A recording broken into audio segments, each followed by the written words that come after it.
qui rentrent dans le funnel de l'expérience de Safia Style parce qu'ils n'ont jamais besoin de rentrer dans une boutique ou de penser comment s'habiller pour le restant de leur vie. Là, c'est capoté. Là, j'essaie tout le temps de garder le côté le plus humain possible. Puis j'adore les entrepreneurs parce que c'est comme si c'est pas des divas. Là. Ils rentrent pas chez moi à se dire « Oh non, si oui, ça, non. » Non, ils choisissent même pas. Là. Ils savent même pas qu'est-ce qu'ils vont recevoir dans leur prochaine collection. Puis il me dit « Toi, tu m'habilles. Je pars dans 15 minutes. » Il me donne sa black card.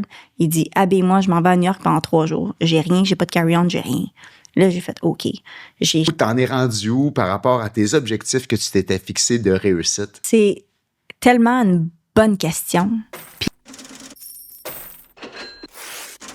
Bienvenue à Pile ou Face. Aujourd'hui, je reçois Safia Laframboise de Safia Style. Safia, super généreuse, nous donne même des petits trucs de mode pour la saison qui s'en vient, nous explique où elle en est rendue dans sa carrière, dans son expansion d'entreprise. Une entrevue vraiment enrichissante où vous allez apprendre des choses. Messieurs, soyez à l'écoute. Bonjour Safia. Bonjour, Jonathan. Merci d'avoir accepté l'invitation au podcast Pile ou Face. Et merci à toi de me recevoir. Ça fait plusieurs petits moments qu'on était censés de se voir, mais là, nos chemins sont enfin croisés. Exact. Je suis vraiment content. Écoute, je porte du Safia Style aujourd'hui. Yes! Écoute, j'ai perdu un peu de poids. Oui, je sais. Mais je suis tellement contente pour toi parce que c'est un process de perdre du poids. Puis t'as perdu quoi? 20, 30? Une quarantaine de livres. 40? Oui. Mais c'est tout à ton honneur. Ben, merci beaucoup. Tu vas tourner mon pour ta prochaine collection. Là. Oui, 100%. Absolument. Écoute, aujourd'hui, écoute, pour les gens qui ne te connaissent pas, tu es une styliste. Comment on peut dire? Comment tu te présentes, mettons? C'est difficile, hein? J'ai comme l'impression de ne pas être vraiment une styliste, même si j'en suis une. Je me considère peut-être plus un entrepreneur qu'une styliste. Tu sais, dans ma tête, une styliste, ça va dans des boutiques avec les clients, puis ça choisit des vêtements pour eux, puis ça fait des rallyes shopping avec eux. C'est pas ça du tout, mon concept d'affaires. Tu sais, je me suis vraiment distinguée de, justement, tout le volet styliste en personne. Là, tu sais, on a comme une nouvelle formule c'est un clé en main. Là, c'est différent. Là, tu sais, j'ai ma division sur mesure. J'ai beaucoup de choses là, dans mon entreprise là, que j'ai comme la difficulté à dire oui, je suis une styliste, parce que c'est pas juste ça. C'est ça. Non, tellement... c'est ça. Quand on regarde les vidéos que tu fais, on voit que tu es une femme puissante. Moi, ce que je vois. Une entrepreneur qui est dans un power couple, ça paraît. Ça crève l'écran. Puis, oui, mais c'est ça qui m'interpellait, de t'accueillir parce que je suis pas juste un client qui a le goût de consommer ce que tu fais, mais aussi, on s'attache à ta personnalité. Puis, c'est gentil. Et tu donnes beaucoup. Moi, je pense qu'un homme qui veut apprendre puis que ça coûte absolument rien à faire plein d'éviter plein de faux pas, c'est compliqué de te recevoir. Moi, ce matin, là, même si je m'habille toujours la même façon, ce matin, c'était plus compliqué. J'étais comme, à chaque fois que je vois ou que je sais que je vais voir Safia, vas-tu me ramasser sur une contravention de style quelconque? Non. C'est quand même drôle, ça, parce que devant l'écran de réseaux sociaux, j'ai mon personnage que je rentre dedans, puis dans la vraie vie, là, je suis la fille la plus sweet, la plus soft au monde. Puis, les gens qui me connaissent sincèrement vont le savoir que je suis pas là à faire ma fashion police temps plein. Là. Moi, c'est pas ça. Mon but, c'est... Oui, on slappe un petit peu les hommes. Là, on leur donne leur juste de dire, OK, il n'y a pas de zone grise. Là, ça, c'est comment tu dois porter tes affaires. Ça, c'est qu'est-ce qu'on te propose. Ça, c'est qu'est-ce qu'on te suggère. Mais... j'ai l'impression que les gens, maintenant, quand que je vais à quelque part, c'est comme « Oh non, la fashion police, c'est « Oh, attends une minute, je suis mal habillée. » Puis quand les clients ils viennent me voir, ils sont comme « Hey, Safia, je savais tellement pas quoi mettre ce matin pour t'impressionner. Là, j'ai mis ça avec ça, mais je sais pas si ça marche. » Puis là, je me dis « Oh non, c'est-tu l'impression que je donne tout le temps? Là, que les gens, ils doivent tout le temps s'excuser quand ils me voient pour leur habillement. » Puis je me dis « Moi, mon but, c'est juste d'éduquer. C'est juste de partager mon savoir. Puis c'est juste de... » Tu sais, les hommes, j'ai comme l'impression qu'il y a un petit manque au niveau des connaissances, là, puis de le dire avec un franc-parler, mais c'est ça que ça peut être controversé un petit peu parfois, là, mais... Parlons-en, tu sais, oui, il y a un manque de connaissances par rapport à la mode, puis ça va vite aussi, soyons honnêtes. Ça va vite, 100%. Tu sais, moi, justement, tous mes suits, ils sont plus grands. Puis, c'est un peu plus la mode. Je vois beaucoup de gens porter des choses très amples. Je fais comme, j'aurais peut-être pu les porter en joke, mais là, je veux plus les porter du tout. Là. Mais dans le sens où, ah mon Dieu, comme la mode change. Puis ça va vite, puis, des choses cintrées.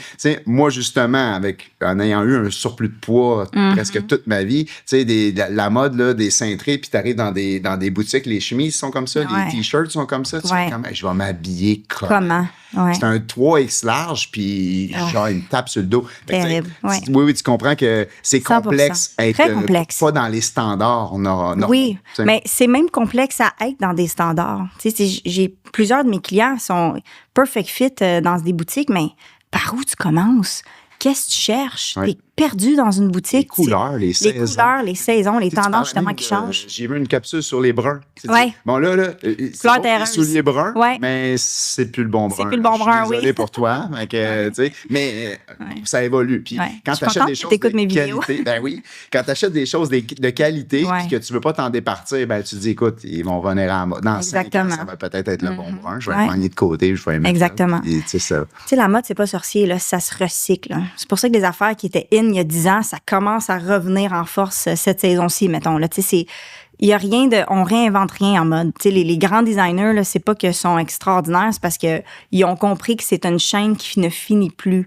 Puis parfois, c'est dans les tendances, c'est drôle parce que en tant que femme qui est à l'affût de la mode constamment, tout ce que je colle avant la saison, ça arrive la saison prochaine. Mm-hmm. Quand que moi, ça fait 25 ans que j'œuvre dans l'industrie de la mode. Ça fait 11 ans que j'ai mon entreprise. Fait qu'on dirait que j'ai capté justement les tendances avec le temps. Que, OK, ça fait longtemps là, qu'il n'y a pas eu telle tendance. C'est sûr que ça va revenir cet été. Puis à chaque fois que je le colle, il arrive cet été. Ça, c'est des affaires qui sont vraiment le fun.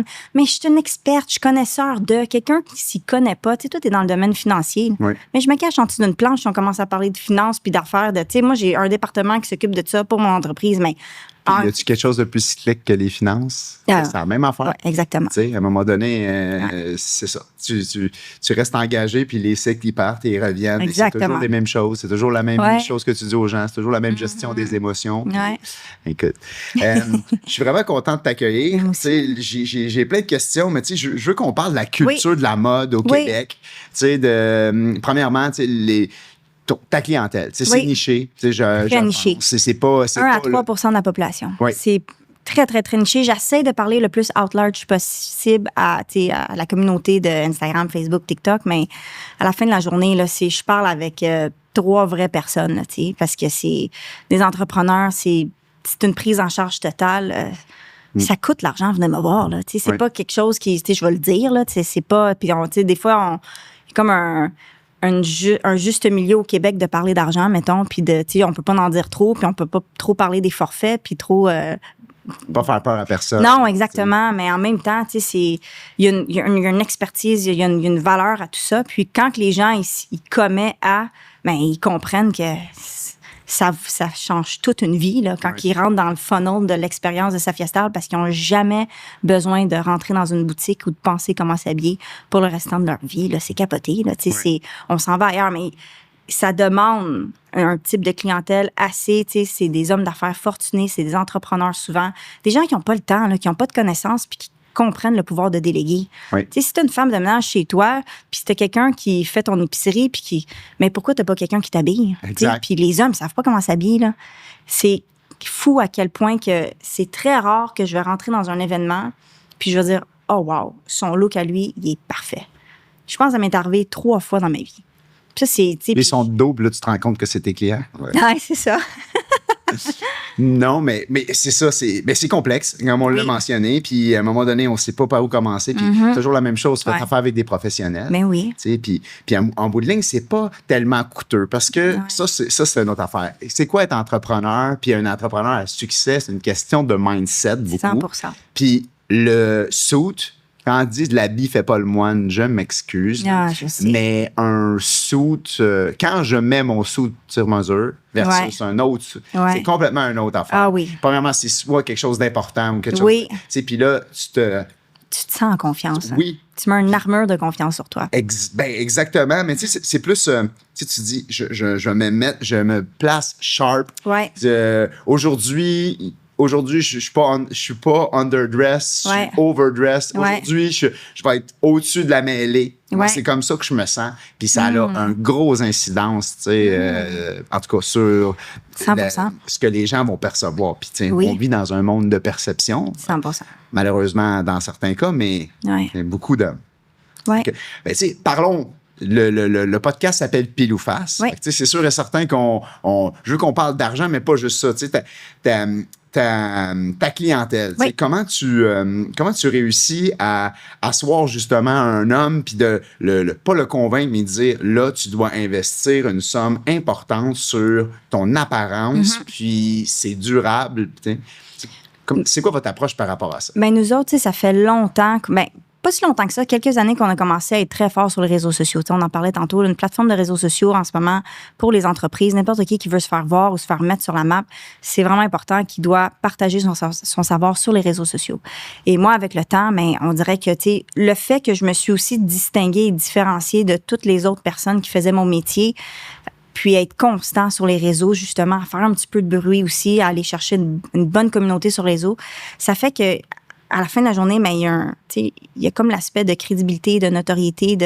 J'ai fait un petit peu de recherche. Là. Je connais pas de femmes tant que ça qui own la place avec les hommes, là, qui sont vraiment all-in avec les hommes, puis qu'il leur dit quoi faire, puis comment faire, puis qui ont un franc-parler sur les réseaux sociaux. Puis ça, je pense que ça, d'un autre côté de la médaille, mettons, quelqu'un à ta place, de ton côté à toi, mais il regarde ça et il dit, OK, moi, c'est avec elle que je veux faire affaire. Clairement, qui est capable. Si elle est capable de me gérer devant un écran, elle va être capable de me gérer en personne. Ça fait des années que je te suivais, puis que je me suis toujours dit, à un moment donné, je vais faire affaire avec cette femme-là.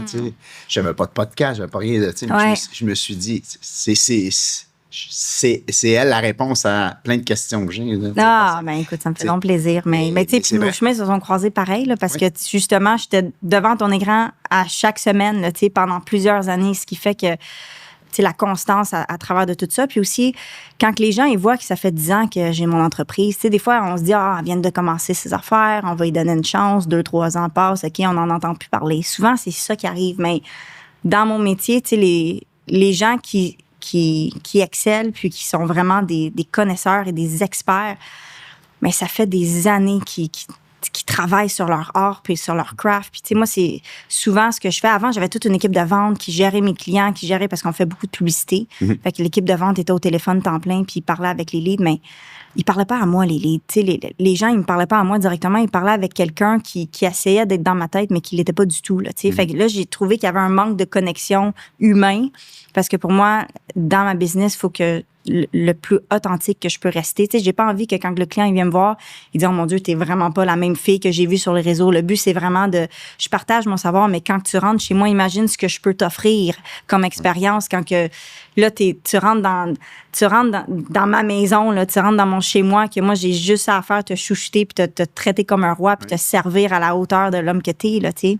Disons-le, là, du service à la clientèle. C'est tellement important. Ben oui, puis on rentre puis on se sent bien. Oui.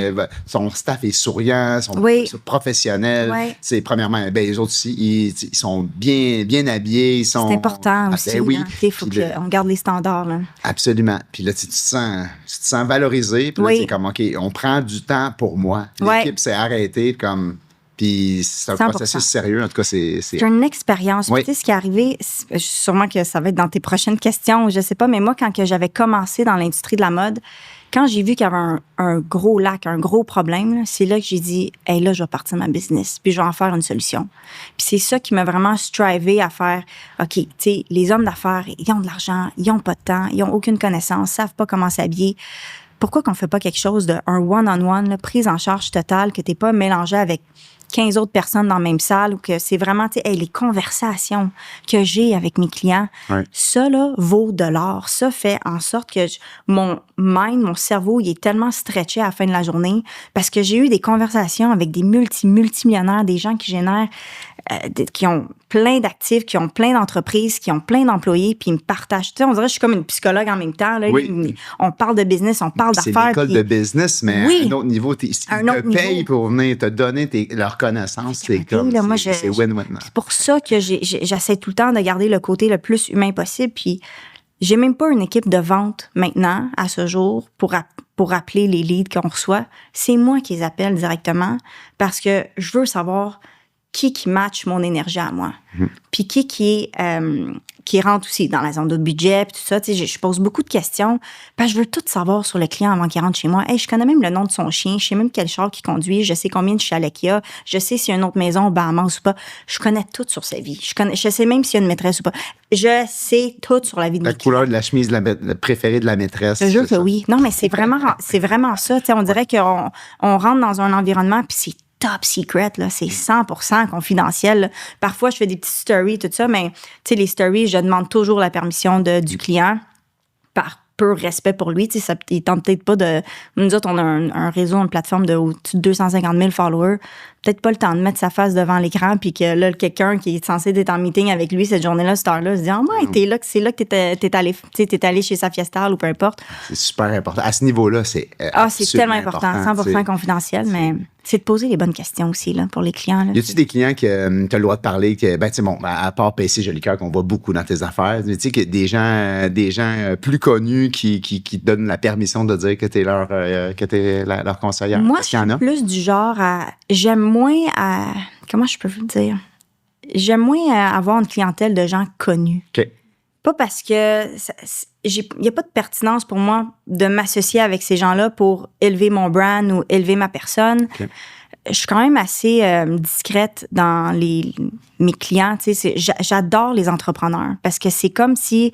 C'est pas des divas, là. Ils rentrent pas chez moi à se dire « Oh non, si, oui, ça, non. » Non, ils choisissent même pas, là. Ils savent même pas qu'est-ce qu'ils vont recevoir dans leur prochaine collection. On s'occupe de tout, on gère tout. Ils ont même pas besoin de choisir avec moi. Ça, c'est à quel point ils ont même pas besoin de penser. Si je fais rentrer quelqu'un de connu, là, et là, c'est... OK, c'est divin. Ça, un petit peu. Puis c'est pas que... Hey, là, je veux pas mettre tous les gens connus dans le même bateau, là, pas du tout, là, mais on dirait que, tu sais, j'ai quelques personnes connues, des athlètes, des affaires, mais je garde ça vraiment low-key, puis j'aime ça comme ça parce que j'ai comme pas besoin de me prouver je sors telle personne, puis telle personne, c'est mon client.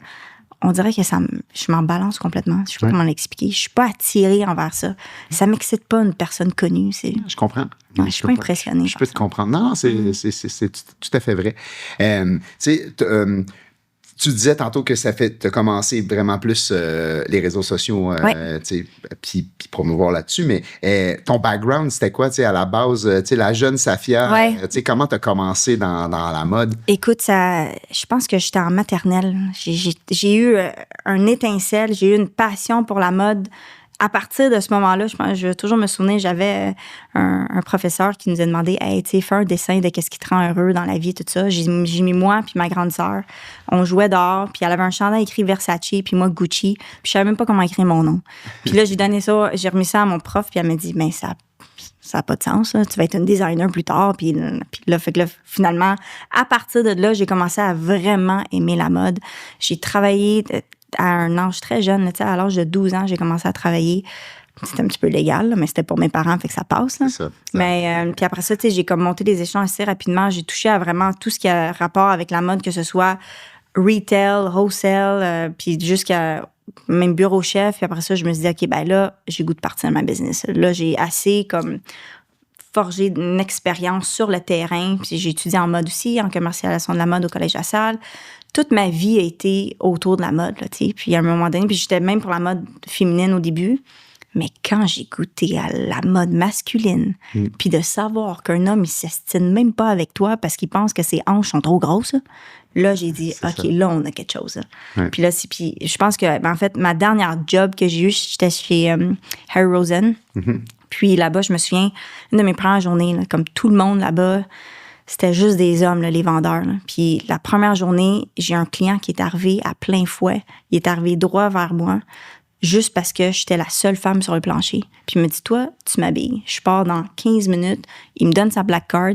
Il dit, habille-moi, je m'en vais à New York pendant 3 jours. J'ai rien, j'ai pas de carry-on, j'ai rien. Là, j'ai fait OK. Je suis allée faire le tour de la place. J'ai pogné toutes les affaires. Je connais l'œil pour l'homme. Je suis allée tout chercher les bonnes grandeurs, les bons looks, les bons kits, tout ça. Je mets ça sur la caisse. Je dis, bon, on va choisir ensemble. Disons, je prends tout. Puis il est parti.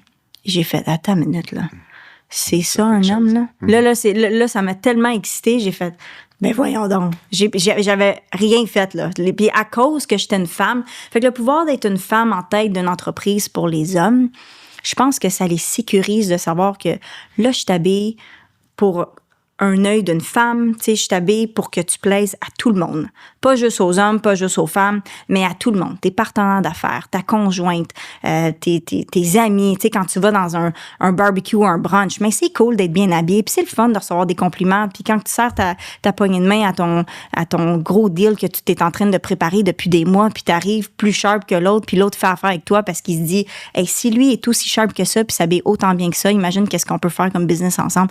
C'est niaiseux, mais c'est un mindset, c'est des standards que tu te sets quand tu es bien mis, quand tu prends le temps d'être élégant. C'est le fun. Puis on dirait que ça t'élève tellement plus en tant que personne automatiquement. Absolument. Ouais. Écoute, on est le podcast qui s'appelle Pile ou Face. Oui. Je veux quand même te poser une question, mais là, écoute, tu dois flipper tourner si c'est plus facile. Mon Dieu. Parce que on le flippe comme ça? Oui, parce qu'on a eu des histoires d'horreur. Avec là, j'essaie de le faire tourner maintenant. Je peux-tu le faire comme ça, maintenant? Ben oui. Écoute, OK. fait que là, dépendamment de la question, Oui. il y a une question un peu plus crunchy, une question plus... fait que je la pose pas. Je vais voir les résultats. Puis, fait qu'on y va? Oui. Face. Donc, OK, face. Ça va être une question par rapport à ton partner de business. OK. Et, tu sais, l'amour dans la business, ça a quelle place? Puis est-ce que ça peut affecter autant l'amour que la business quand on travaille ensemble comme partenaire de vie? Je pense que quand on est ensemble en affaires avec son partenaire de vie amoureux puis de business, tout peut affecter. Dans le sens où est-ce que quand ça va bien pour tout le monde. Que ce soit autant personnel que professionnel. Mais quand ça va mal, là c'est là qu'il faut gérer nos émotions. Moi, j'ai appris à les gérer avec le temps. Parce que je suis une femme aussi, là. À un moment donné, t'as les hormones dans le tapis. Puis, mais en ayant un allié qui est tellement posé, puis qui est tellement... Tu sais, mon mari, je le dis toujours, qu'il a une force tranquille. Là, il arrive à m'apaiser, puis à me dire, « Hey, c'est pas grave. On va trouver une solution. » Puis on va passer à travers, puis on va y arriver. Moi, je suis encore stickée sur la poche qui faisait pas ça. Là. C'est comme il y a des affaires à un moment donné que on dirait que tu peux pas contrôler, qu'est-ce que tu peux plus contrôler, puis je le laisse aller beaucoup, puis j'ai l'impression avec une personne qui comprend mon beat de vie, qui comprend mon énergie, qui comprend les émotions que je vis à tous les jours, qui comprend le stress que je peux vivre aussi en tant que maman et entrepreneur, tu sais, c'est de jongler à travers de tout ça, puis c'est de bien balancer aussi, mais d'avoir une personne à mes côtés, tu sais, comme toi et ta femme, je veux dire, ça, je trouve que ça vaut de l'or aujourd'hui, parce que être avec un partenaire qui comprend pas ton style de vie ni ton mindset, comme, à un moment donné, il va y avoir un clash. Là. C'est sûr qu'il y a une rupture ou un clash quelconque. 100%, ouais. Mais moi, je trouve que c'est le plus beau, la plus belle bénédiction pour moi, d'avoir quelqu'un à mes côtés que, no matter what, cette personne-là, il a mon back. Peu importe ce qui va arriver. Fait que si on s'en va en chute libre, mais lui, il est le premier à venir sauter avec moi, puis c'est lui qui va ouvrir le parachute. Tu sais, c'est ça qui est le fun, là, de savoir que ouvrir le tien avant le sien. Puis, oui, exactement. Ben, lui, c'est dans son cas, oui. Moi aussi, là, en passant, là, c'est sûr que oui. Ben, mon but, c'est vraiment faut avoir premièrement, le mindset ensemble, de voir où est-ce qu'on est, puis de grandir ensemble, de réussir et d'avoir tous les échecs ensemble aussi. Là, on passe à travers de beaucoup de montagnes russes en tant qu'entrepreneur. C'est pas un long fleuve tranquille. Non. C'est des ups and downs, c'est de gestion de liquidité, c'est de gestion de clients, c'est des insatisfactions. 100%. Oui. Puis, tu sais, parlons-en. Bon, est-ce qu'on peut... Mon autre question, je vais te la poser quand même. Est-ce qu'on peut vraiment être overdress? Moi, je pense que oui, on peut l'être, mais ça dépend de ces moments, puis ça dépend de l'événement en question. Ah, c'est sûr, tu arrives à un barbecue en soute. Oui, exactement. Tu dois filer la place, tu dois comprendre ton environnement, où est-ce que tu t'en vas, puis comment il faut que tu reflètes ça pour pas être la personne underdress ou overdress. Parce que entre les deux... Moi, j'aimerais pas ça être underdress, là, personnellement, là, parce que une fois, je suis allée à un événement, un gros événement, puis la fille est arrivée en jeans, hein, avec une camisole qu'on voyait sa brassière. J'ai dit, girl, fais un effort, là, tu sais, tout le monde est en robe puis en soupe de soirée, puis sûrement qu'il est arrivé sur le fly, puis tu sais, mais moi, je me suis dit, hey, jamais dans ma vie, je pourrais être cette femme-là, puis comme accepter d'être dans cet environnement-là, tu sais. Fait que être overdress, OK, peut-être que si t'es overdress, en faisant exprès, là, on a un problème. Mais si, mettons, t'es overdressed, puis là, t'es été invité à une autre soirée pendant ta soirée, puis t'arrives à quelque part, puis t'es all suit up, fine. T'es excusé. Mais si tu ne comprends pas l'environnement dans lequel tu vas faire ton événement, c'est là que je trouve qu'il y a un clash. C'est toujours mieux le contraire. En tout cas, c'est Ouais. mieux d'arriver un petit peu plus over que trop under. Là, Ouais, je pense que oui. Oui. Okay. Puis, parlons de la culture du style au Québec. Tu sais, justement, il y a tellement peu Pas d'hommes. de style. Oui, ben, tu sais, c'est ça. Mais premièrement, c'est pas tellement éduqué. Mais tu sais, on part de loin parce qu'on n'a pas beaucoup d'éducation sur grand-chose. Malheureusement, on doit toujours apprendre par nous-mêmes. 100%. Puis, tu sais, est-ce que tu vois une recrudescence, mettons, des hommes qui veulent mieux paraître ou tu sais, Mais je pense que les hommes, il y en a qui s'en... Pour eux, il n'y a pas d'importance d'être bien mis, d'être élégant, puis il n'y a pas d'effort. On dirait que c'est comme un genre de tout ou rien. Là. Ceux qui veulent vraiment se prendre en main, mais eux autres, ils vont faire leur propre éducation, justement, pour être bien mis, pour être élégant. Ils vont avoir une personne ressource qui va pouvoir les aider. Mais il n'y en a pas beaucoup. J'ai l'impression qu'au Québec, là, il y a tellement d'hommes qui s'habillent mal. Ça n'a même pas de sens. Puis c'est des petites affaires, puis c'est des hommes qui connaissent un immense succès, mais qui portent un saut plus grand, trop long. Il n'y a pas de retouche qui a été faite. Il n'y a comme pas la petite finition de... Puis quand quelqu'un arrive, puis il est bien mis, puis le fit est impeccable, puis la palette de couleurs choisie, puis t'arrives, t'es comme « Oh, wow! » Automatiquement, tu te dis dans ta tête que cette personne-là a réussi. Moi, c'est ça que je me dis. Je me dis, il est tellement sharp que c'est impossible qu'il faille dans la vie. Juste par la manière qu'il est, par son non-verbal, puis c'est comment il est habillé. C'est fou, là. Non, c'est vrai. Mais il y a beaucoup d'hommes qui, éventuellement, ils se disent, OK, ben, tu sais, moi, je peux pas mettre le masque de super-héros, fait qu'il faut que je m'habille, là, tu sais, vous ne portez pas de maquillage, tout ça. Mais pourquoi vous prenez pas le temps de vous habiller? Tant qu'à ça, là, tu sais, tant qu'à pas te promener tout nu dans la vie, mais habille-toi. Puis tant qu'à t'habiller, ben, va chercher les bons vêtements pour toi, tu sais.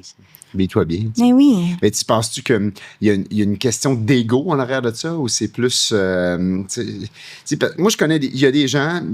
dans ma clientèle, en tout cas, il y a des gens qui me disent, moi, j'aime ça avoir l'air la personne la plus... je cherche le terme, là, mais la plus... low-key ou... Oui, mais pas low-key, là, en bas de ça. Là, genre, pour être sûr que tu saches vraiment pas c'est qui. Moi, j'ai de la misère un peu avec cette mentalité-là. Moi aussi. Moi, j'ai l'impression que ça, c'est comme des gens qui sont tellement paresseux au niveau mode ou style. Ils veulent tellement pas se casser la tête qu'ils se donnent cette excuse-là pour, justement, avoir l'air low-key puis avoir l'air de pas faire de l'argent. Puis tout. Hey, un coup que tu t'habilles, puis tu sais comment t'habiller, ça devient juste une... deuxième nature. Ah, 100%, puis ça devient une drogue, là, tu sais. T'as tout le temps... Comme, comment tu peux élever ton style, là, comment tu peux... Hey, mon homme, aujourd'hui, là, ça fait 15 ans que je l'habille, là, que je l'habillais, là, mais là, aujourd'hui, là, des fois, il me pull off des affaires, je dis... Hey, il est donc bien sharp, c'est donc bien beau. Puis à chaque fois qu'il sort à quelque part, il y a plein de compliments. Puis tout le monde à son bureau, c'est comme l'homme le mieux habillé tout le temps. Puis j'aime ça qu'il y ait ce titre-là, tu sais. Puis ça me rend fière parce que oui, comme j'ai transmis une couple d'affaires, une couple de connaissances là-dedans, mais là, aujourd'hui, il le fait tout seul.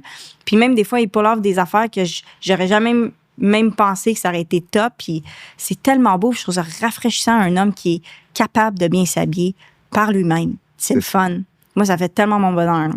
As-tu toujours été dans un espace créatif comme ça dans ta vie? Ouais? Tout le temps. Ouais.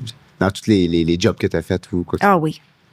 C'est important Mais c'est tellement important parce qu'il faut que tu vois les choses avant qu'elles arrivent. Là. Moi, je le visualise tellement. Puis des fois, là, avec les clients, on choisit des bouts de tissu de 2x4, là, comme avec toi. Là, fait que là, tu choisis, mais là, les gens sont OK, mais de quoi que ça va avoir l'air en vrai? Là? Mais là, on a du AI qu'on a rentré en ligne de compte qui fait que je peux te montrer ton suit avant que tu le portes, tout ça. Là, mais je pense que les hommes, vous avez beaucoup de difficultés à le visualiser, ça. De comprendre. Oui, un peu plus, forcément. Oui. 100%.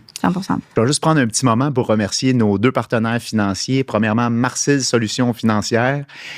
Donc, mon cabinet de services financiers. Si vous voulez avoir des solutions financières créatives, contactez-nous. On remercie aussi le Club Infinitum, une communauté de gens d'affaires à succès qui se mettent ensemble pour aller plus loin. Donc, merci.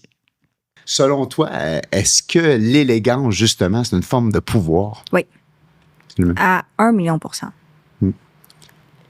Tous les hommes que je rencontre qui connaissent un très haut niveau de succès vont finir par être élégants, par prendre soin d'eux, par comprendre justement la première impression, la dernière impression, la poignée de main, comment qui, tu sais, tout le côté charismatique, là. Puis le côté esthétique aussi, puis le côté bien-être et le côté style vestimentaire. Je trouve que ça a une immense forme de pouvoir chez un homme.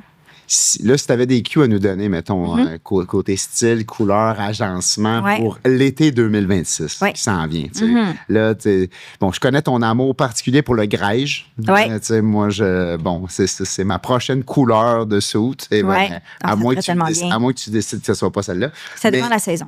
Mais oui, c'est dépendant de la saison. Mais tu sais, bon, été, automne, là, Ouais. si tu peux nous partager, là, quelqu'un qui écoute, qui dit, je sais plus par où commencer, qu'est-ce que tu conseilles? Moi, j'aime beaucoup le look en ce moment du business casual. C'est un des looks les plus dominants pour les hommes. C'est rafraîchissant de voir un homme. Tu sais, je parle à beaucoup d'hommes dans une journée, puis quand je leur pose la question, parle-moi de ton style vestimentaire, il n'y a plus personne qui porte vraiment des suits, là. Ils vont toujours agencer un veston avec une paire de jeans, un petit peu comme toi aujourd'hui, là, tu sais, une chemise ou même un T-shirt en dessous du veston.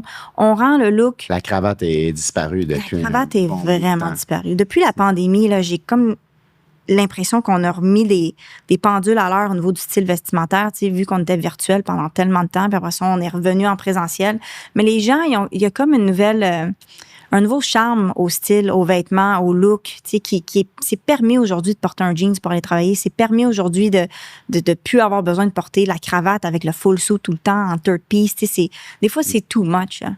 Mais en ce moment, je trouve que le style qui est très dominant, c'est un business casual, donc un beau veston sport avec, moi j'adore une belle chemise avec un col qui tient, une petite initiale sur la manche de chemise, avec un beau jeans crème, là. Je pense que le jeans crème, moi j'adore les Page crème, le Lennox crème ou le Fédéral, là. C'est comme deux styles de... Pour moi, là, c'est complètement du chinois. Ouais, c'est comme si je te parlais des il y en fruits a qui sont un coursiers, petit peu mais- plus cintrés, l'autre plus, ouais, exactement. Mais j'adore un beau jeans crème extensible qui va bien venir définir la morphologie du client. Puis c'est la pièce maîtresse qui peut être portée avec absolument n'importe quoi que le client peut avoir dans sa garde-robe. Un beau jeans crème. Tu portes ça avec un veston marine, avec un veston kaki, avec un veston plus pâle, plus foncé. Ça passe très bien. Le kaki, ça fait bien à tout le monde, ça a l'air. Oui. Ça a J'ai l'air. vu ça Je sais pas aussi qui dans fait une ça. capsule. Ouais. T'as-tu vu le style des joueurs du Canadien? Hey, c'est tellement drôle que tu m'en parles parce que c'est Moi, la je- prochaine vidéo de ce soir, Non, justement. mais écoute, dis. moi, je vais t'avouer franchement que Ouais. j'ai vu un downgrade des joueurs de hockey Ben, tu sais dans ce qui est toutes les arrivé? équipes de hockey. Oui. Je trouve ça dommage. Je veux que tu m'en parles. Mais au début, je trouvais, quand que j'ai su que les Canadiens ou quand que j'ai su les joueurs de hockey ne portaient plus de soute, je disais, ah ouais, OK, c'est quand même intéressant parce que on met en lumière un petit peu plus leur personnalité. Là, on voit un petit peu plus qui ils sont, puis ça leur forge un caractère puis un style autre que juste être en soute. Parce que juste être en soute, c'est comme une façade que c'est difficile à pénétrer, à comprendre qui est l'homme derrière le soute. Mais quand tu rentres dans du business casual ou un look un petit peu plus décontracté comme ça, moi, on dirait que j'en connais beaucoup plus sur les joueurs. Ils sont beaucoup plus approachable aussi, dans un certain sens, parce que... Elle les humanise. Oui. Puis, moi, j'aime ça. On dirait, parce que c'est comme ça aussi que j'habille mes clients. Puis, on les habille plus juste avec des soutes. On a comme été avec, justement, depuis quelques années, j'ai ouvert la division prêt-à-porter où est-ce qu'on collabore avec des centaines de brands pour, justement, subvenir aux besoins du client parce que c'est pas vrai qu'il va porter un suit à longueur de journée puis à longueur de semaine. Mais quand que l'entre-deux, là, justement, le business casual que je parlais, mais c'est ça, les Canadiens, c'est ça, les joueurs de hockey qui incarnent comme look. Puis moi, je trouve ça magnifique. J'aime le fait qu'il y en a qui portent des suits, il y en a d'autres que non. Tu sais, est-ce que c'est tout beau? Absolument pas. Il y a toujours place à amélioration. Mais l'effort est là. Puis ça, j'aime ça. On dirait que j'en apprends plus sur eux. Mais ta réponse me surprend, mais c'est parfait parce que je vois. Moi, j'ai vu ça. Tu sais, je les vois débarquer les autobus, tout ça, Ouais. dans toutes les équipes. Puis je suis comme.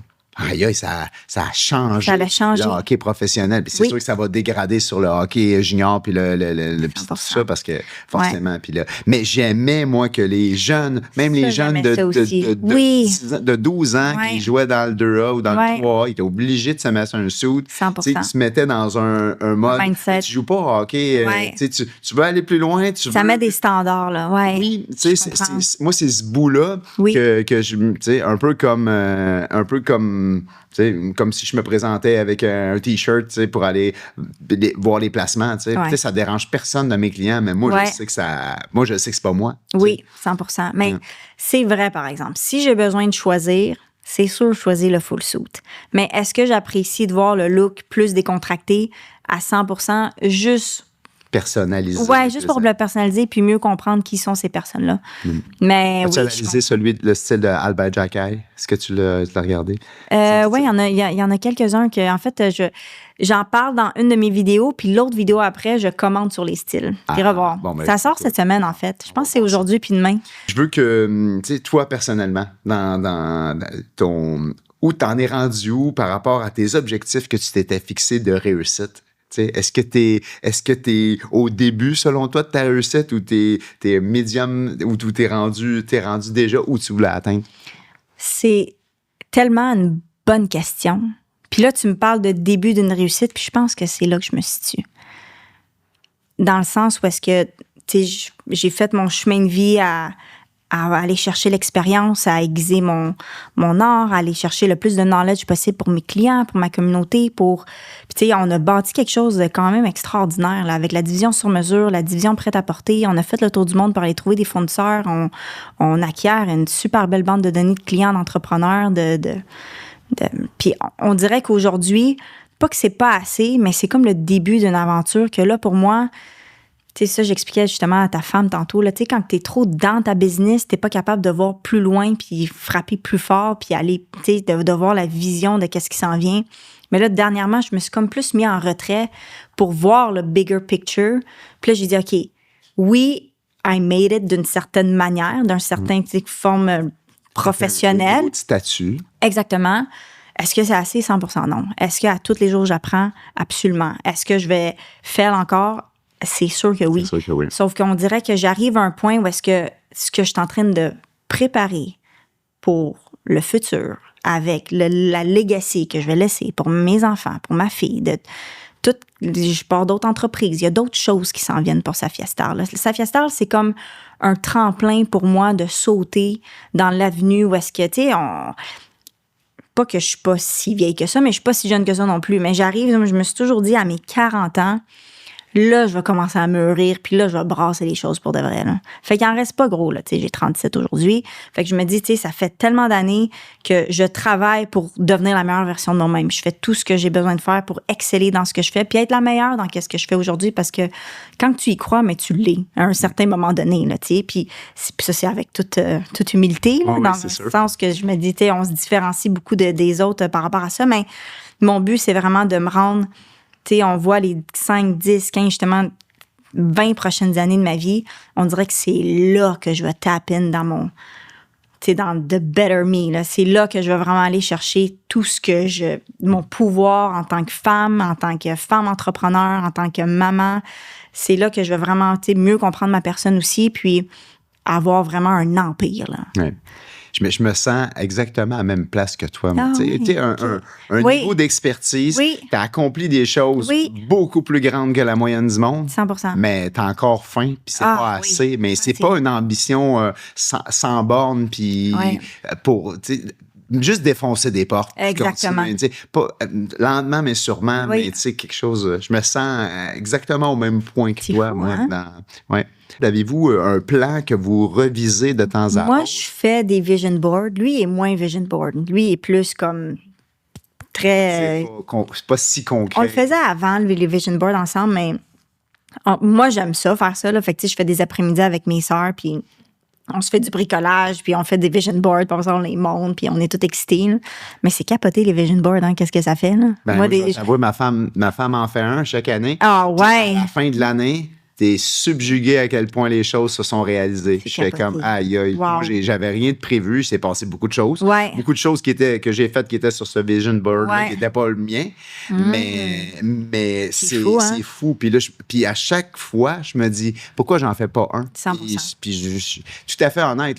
Là ça va être c'est ma mission. Je prends un engagement aujourd'hui envers toi que je vais me faire un vision board. Hey, puis je sais que si je mets toutes les choses dessus, moi, je vais les réaliser parce que je réalise toujours mes rêves. Puis c'est ça qui est fou parce que, tu sais, nous autres, on a comme la fibre entrepreneuriat où est-ce que tu penses, tu y crois, tu l'attires. Puis souvent, en faisant des petits gestes comme ça, anodins, là, tu sais, vision board, le monde va faire « Hey, who cares? » Non, tu sais comment que c'est puissant, là? C'est tout ce que tu as pensé dans ta tête, ton subconscient qui s'est rendu à ta conscience, qui s'est rendu sur papier.